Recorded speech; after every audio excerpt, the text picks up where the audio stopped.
Enzyme catalyst. Now I am taking enzyme catalyst. What are enzymes?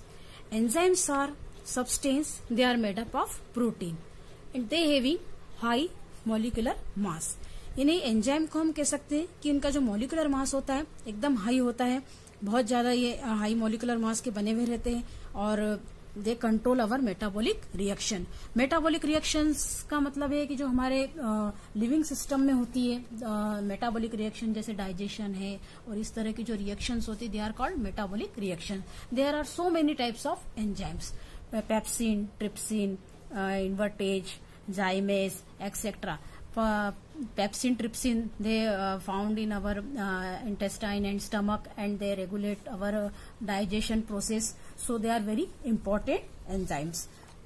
Enzymes are conjugated proteins and they form a colloidal solution in the water. Here I am taking an example of enzyme. Yes, look at this. Sugar. The formula of sugar is C12H22O11. It is a it have high molecular mass. यानी हम कह सकते हैं कि एक तरह का ये कॉम्प्लेक्स कंपाउंड है. एंड एंजाइम क्या कर रहा है यहाँ पर, जैसे यहाँ पे लिया हुआ इन्वर्टेज, ये एंजाइम क्या कर रहा है, इस हाई जो है मॉलिकुलर मास वाले शुगर को ये किसमें कन्वर्ट कर रहा है, ये ग्लूकोज एंड फ्रुक्टोज दोनों सिंपल कंपाउंड में, दोनों सिंपल इसमें मॉलिक्यूल्स में कन्वर्ट कर रहा है. यानी कहने का ये मतलब है कि जब हम लोग शुगर लेते हैं तो हाईली हम उसको इतना डाइजेस्ट नहीं कर सकते, तो इस डाइजेशन को इजी बनाने का काम कौन कर रहा है, यहाँ पर इन्वर्टेज एंजाइम कर रहा है. वो कॉम्प्लेक्स कंपाउंड को इजी कंपाउंड में कन्वर्ट कर रहा है और इस तरह से इजी कंपाउंड में कन्वर्ट करने के बाद इजी मॉलिक्यूल्स में कन्वर्ट कर देता है, जिससे कि हमारा डाइजेशन क्या हो जाता है, इजी वे में हो जाता है. नेक्स्ट, ये जो है शुगर, ये जो मैंने आपको रिएक्शन लिखी है, ये एक तरह से फर्मेंटेशन रिएक्शन है. फर्मेंटेशन भी इसमें हो रहा है. जैसे शुगर है, शुगर अगर हम हाइड्रोलाइज करेंगे इन्वर्टेज एंजाइम की प्रेजेंस में, it give two compounds, first glucose and second fructose, and further that glucose is converted into ethyl alcohol and carbon dioxide. When Zymes enzyme is react on glucose, जाइमेज जो है अगर glucose के ऊपर reaction देगा तो वो उसको इथाइल अल्कोहल और कार्बन डाइऑक्साइड में कन्वर्ट कर देगा. This is called fermentation reaction. क्योंकि फर्मेंटेशन रिएक्शन इसलिए है कि इसके अंदर इथाइल अल्कोहल बन रहा है और ethyl alcohol is a ferment product. So it is called fermentation reaction. In the fermentation process, it also important enzyme catalyst. Then I will take the characteristics of enzymes. The characteristics of enzymes are very similar to catalyst, general catalyst. मैंने आपको बताया था general catalyst की कौन कौन सी characteristics होती है. जैसे जनरल कैटेलिस्ट होता है वो भी क्या होता है, एक तरह का स्पेसिफिक होता है. जनरल कैटेलिस्ट में भी इक्विलिब्रियम होता है, सब कुछ वैसा ही रहेगा. सिर्फ कुछ ऐसे पॉइंट्स हैं जिनमें it is differ from our general catalyst. सब here I am taken it is a high efficient, it have high efficiency. यानी इस हाई इफिशियंसी का मतलब होता है कि जनरल कैटेलिस्ट से जो हमारा एंजाइम है, एंजाइम कैटेलिस्ट कैसे डिफरेंट होता है. एंजाइम कैटेलिस्ट जो होता है उसकी इफिशियंसी ज्यादा हाई होती है देन जनरल कैटेलिस्ट.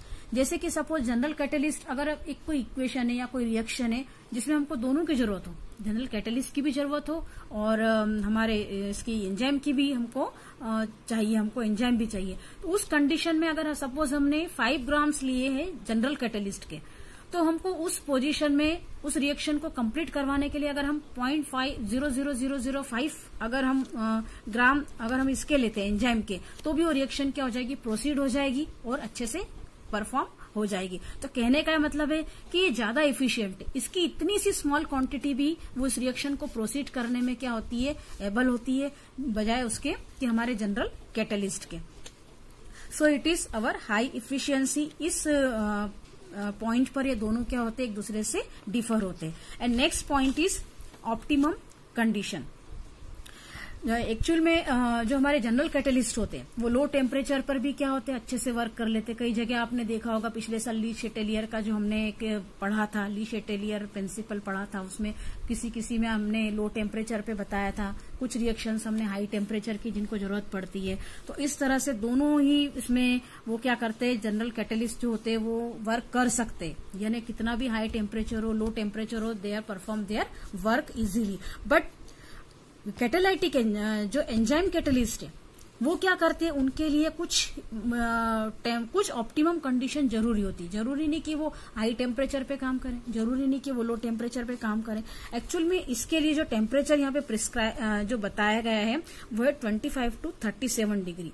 यानी ऐसा कहा गया है कि 25 से 37 डिग्री सेल्सियस पर क्या होते हैं, जो एंजाइम कैटलिस्ट की जो एबिलिटी है वो ज्यादा होती, ज्यादा ये अच्छे से इसको परफॉर्म करते, ज्यादा अच्छे से रिएक्शन की रेट को बढ़ाते।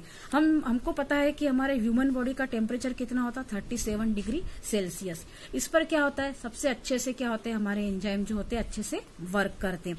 इसी तरह से हमारे ह्यूमन बॉडी का जो पीएच होता है वो हमारा 7.4 या इसके आसपास होता है। तो इस पर भी क्या होते हैं, इनकी जो एक्टिविटी है एंजाइम कैटलिस्ट की, दे आर वेरी गुड। अगर इससे ज्यादा हो जाए, सपोज इससे टेम्परेचर को बढ़ा दिया जाए, 37 के अबव टेम्परेचर हो जाता है, तो एंजाइम्स क्या होने लगता है, डिस्ट्रॉय होने लगता है, उसमें कुछ चेंज आने लगते हैं। इसी तरह से अगर इससे लो टेम्परेचर होगा, लो टेम्परेचर पे भी क्या होगा कि वो अपना जो है उसको परफॉर्म करना चाहिए वैसा परफॉर्मेंस नहीं करते। आप इस ग्राफ को देख सकते हैं, जैसे कि यहाँ पे ग्राफ बनाया हुआ है, टेम्परेचर और पीएच दोनों के लिए है वाला ग्राफ। ये रिएक्शन रेट मैंने यहाँ लिखी हुई है। तो एक ऑप्टिमम टेम्परेचर वो टेम्परेचर है जिस पर कि बहुत इजीली और बहुत अच्छे तरीके से एंजाइम क्या करते हैं, परफॉर्म करते। अगर हम रेट ऑफ इसको बढ़ा दें, ऑप्टिमम टेम्परेचर के ऊपर अगर टेम्परेचर चला जाता है तो हमारी रिएक्शन रेट क्या हो जाएगी, उसमें हमारे जो मॉलिक्यूल्स है उसमें कोएगुलेशन स्टार्ट हो जाएगा। ये अगर हम डिक्रीज हो जाती है हमारी रेट ऑफ रिएक्शन, हम टेम्परेचर अगर लो कर देते तब भी क्या होगा, एंजाइम की जो एक्टिविटी होगी वो भी उससे इन्फ्लुएंस्ड होगी, उससे एक्टिविटी क्या हो जाएगी, कम हो जाएगी। Now I am taking the mechanism of enzyme catalysis. What are the mechanism of, ये बहुत इंपॉर्टेंट टॉपिक है और एग्जाम के हिसाब से भी आपको अच्छे से इसको प्रिपेयर करना है। So I am talking about mechanism of enzyme catalysis. Enzyme, actual में एंजाइम का जो स्ट्रक्चर होता है उसको एंजाइम में मैंने यहाँ पे एस लिखा हुआ, एस का मीनिंग होता है सबस्ट्रेट, यानी जो मॉलिक्यूल्स होते हैं जिन पर की एंजाइम को रिएक्शन करना, they are called substrates. Substrate क्या होते हैं, एक तरह के मॉलिक्यूल होते हैं, इनके ऊपर एंजाइम क्या करता है, अपना वर्क करता है, दैट इज कॉल्ड सबस्ट्रेट। हमने यहाँ पे लिया सबस्ट्रेट, ठीक है, इसके ऊपर एंजाइम क्या कर रहा है, वर्क कर रहा है, इसको साथ एंजाइम जुड़ गया है। फर्स्ट हमारा जो पॉइंट है, एंजाइम किसके साथ बाइंड हो रहा है, यहाँ पे सबस्ट्रेट के साथ में बाइंड हो रहा है और एक तरह का कॉम्प्लेक्स बना रहा है, ईएस करके कॉम्प्लेक्स बना रहा है, ईएस। फिर ये जो कॉम्प्लेक्स बनता है सेकंड स्टेज में, ये जो कॉम्प्लेक्स है ये किसमें चेंज हो जाएगा, हमारा प्रोडक्ट में चेंज हो जाएगा। अब हमको ये पता है कि एंजाइम क्या वर्क करता है। कोई सबस्ट्रेट अगर हाई मॉलिक्यूलर है यानी कॉम्प्लेक्स स्ट्रक्चर का हो तो उसको काय में कन्वर्ट करना है, एंजाइम का वर्क ही है कि वो कॉम्प्लेक्स स्ट्रक्चर को सिंपल स्ट्रक्चर में कन्वर्ट करना। तो ये जो प्रोडक्ट हमारा बन रहा है ये एक तरह से सिंपल स्ट्रक्चर में कन्वर्ट हो रहा है। इस तरह से जैसे कि सबस्ट्रेट है, सबस्ट्रेट इस एंजाइम के साथ, एंजाइम की हमने सबस्ट्रेट के ऊपर रिएक्शन करवाई तो ये सबस्ट्रेट जो काय में चेंज हो रहा है, आपने देखा है कॉम्प्लेक्स स्ट्रक्चर बना हुआ है, ये इसको काय में कन्वर्ट कर देता है, एक सिंपलर फॉर्म में कन्वर्ट कर रहा है। तो इस तरह से प्रोडक्ट बन जाएगा। और ये सिंपलर फॉर्म यानी कि जैसे कि शुगर है, सपोज शुगर काय में चेंज हो रही है, यहाँ पर सिंपलर ग्लूकोज एंड फ्रुक्टोज में, जितने भी मॉलिक्यूल्स हमने जैसे 2 मॉलिक्यूल्स में कन्वर्ट हो रहा है, इसका एक तो ग्लूकोज का और दूसरा फ्रुक्टोज का, और जिसे कि हम इजीली क्या कर सकते, डाइजेस्ट कर सकते। तो इसको कहा जाता है सबस्ट्रेट कन्वर्टेड इनटू प्रोडक्ट। लेकिन बीच में क्या बनता है, सबस्ट्रेट और प्रोडक्ट के बीच में एक इंटरमीडिएट बन रहा है, यानी जब भी सबस्ट्रेट पे पहले एंजाइम रिएक्शन दे रहा है तो उनसे दोनों से मिलकर बना यहाँ पर एसई यानी एक इंटरमीडिएट बना।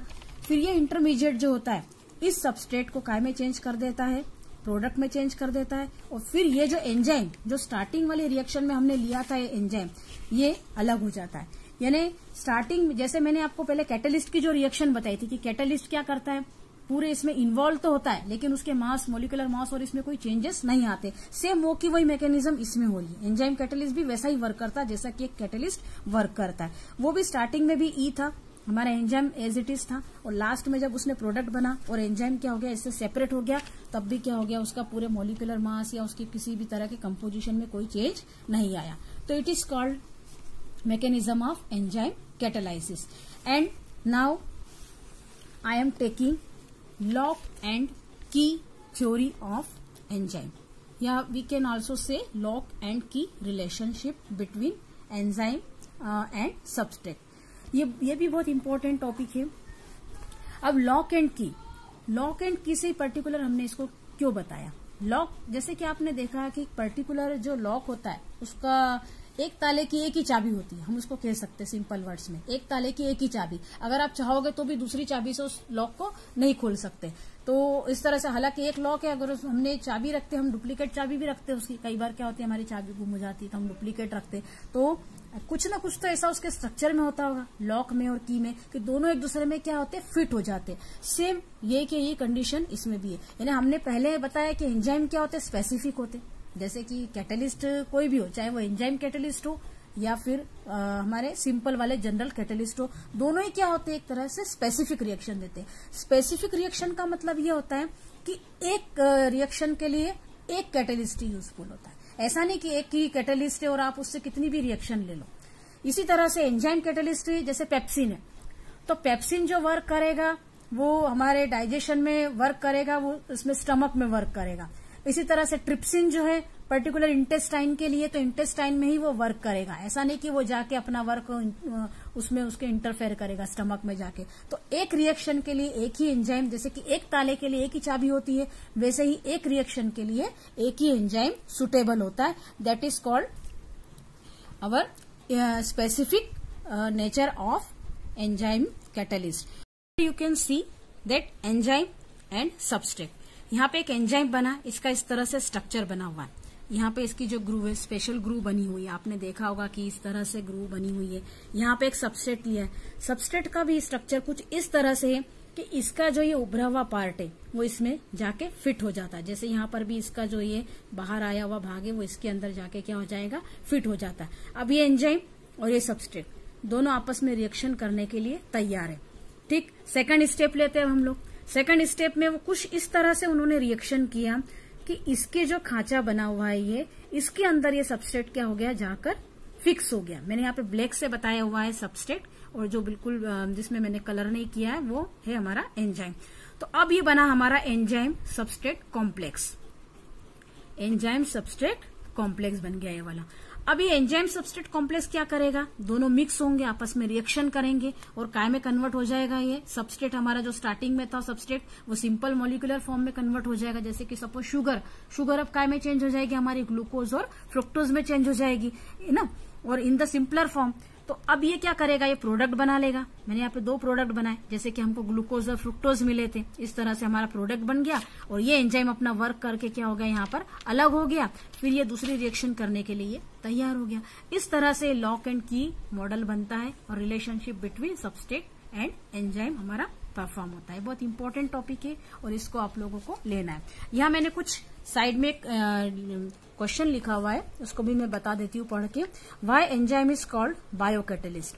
एंजाइम को हम बायोकैटलिस्ट क्यों कहते हैं, because they catalyse mainly biochemical reaction, क्योंकि वो सिर्फ बायोकेमिकल रिएक्शन में ही क्या करते, परफॉर्म करते हैं। They catalyze biochemical reaction, so they are called biocatalyzed. And here I will also given GC and EC. GC का मतलब है यहाँ पर जनरल कैटलिस्ट एंड ईसी को मैंने यहाँ पर लिखा हुआ है एंजाइम कैटलिस्ट। दोनों में क्या डिफरेंस है, कभी आपको एग्जाम में आ जाए, इसलिए एक शॉर्ट फॉर्म में मैंने इसको लिखा हुआ है। जनरल कैटलिस्ट वो होते लो मॉलिक्यूलर मास के बने हुए थे। इसी तरह से हमारा एंजाइम कैटलिस्ट है, हाई मॉलिक्यूलर मास का बना हुआ रहता है। प्रोटीन और ये सब जितने भी है, ये कितना हाई, ये प्रोटीन का बना होता है। प्रोटीन का तो आपको मालूम है कि मॉलिक्यूलर मास क्या होता है, बहुत ज्यादा हाई होता है। सेकंड पॉइंट में हमने लिखा है कि they are not destroyed by UV radiation. General catalyst को आप डिस्ट्रॉय नहीं कर सकते यूवी रेडिएशन से। जनरल कैटलिस्ट जैसे हमने एफई लिया, ये लिया, तो इनको आप डिस्ट्रॉय तो कर ही नहीं सकते। यूवी रेडिएशन कितनी भी डालो ये खत्म होने होंगे ही नहीं, एफई तो खत्म होगा ही नहीं उसमें। इसी तरह से हमने यहाँ पे एंजाइम में अगर हमने यूवी रेडिएशन यूज किया तो वे दे कैन डिस्ट्रॉय, वो क्या हो जाएंगे, खत्म हो जाएंगे। थर्ड पॉइंट में हमने लिखा यहाँ पर लो एफिशिएंट, यानी कि मैंने आपको पहले भी बताया कि इसका अगर हम 5 ग्राम लें तो वो रिएक्शन को प्रोसीड, जितना 5 ग्राम में वो रिएक्शन को प्रोसीड करेगा, इसका 0.0005 लेंगे तो भी वो रिएक्शन को प्रोसीड करके दिखा देगा। यानी इतनी सी क्वांटिटी से भी क्या होती है, रिएक्शन प्रोसीड हो जाती है, जबकि इसकी क्वांटिटी हमको थोड़ी ज्यादा लगती है। इसीलिए कहा जाता है लो एफिशिएंट और इसको कहा जाता है हाई एफिशिएंट।